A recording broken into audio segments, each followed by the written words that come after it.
We're walking through the book of Genesis, which is made up of these two main parts. And the first part begins in the garden, where we watch humanity spiral downward in self-destruction, and it ends in the Tower of Babel, where a rebellious humanity is scattered by God. Then the second part of Genesis zooms in and focuses on just one family. And right in the middle is this story that links the two parts of Genesis together and helps us understand what the whole book is all about. So how do we get from the Tower of Babel to the story here in the middle?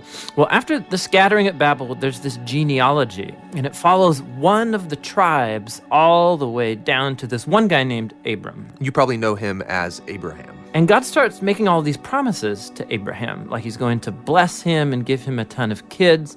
And he says that through him and his family, all the nations of the earth are now going to find God's blessing. So basically, God is trying to restore humanity back to the goodness of the garden and to his original intentions for the world. So it's like his rescue plan for humanity. And that's why the whole second half of Genesis is about this one family.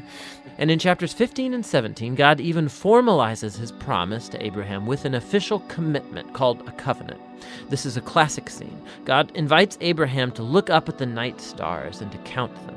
And he says, that's how numerous your family's going to be. And despite all of the odds, having no kids and no way to have any at the moment, Abraham looks up in the sky and simply trusts God's promise.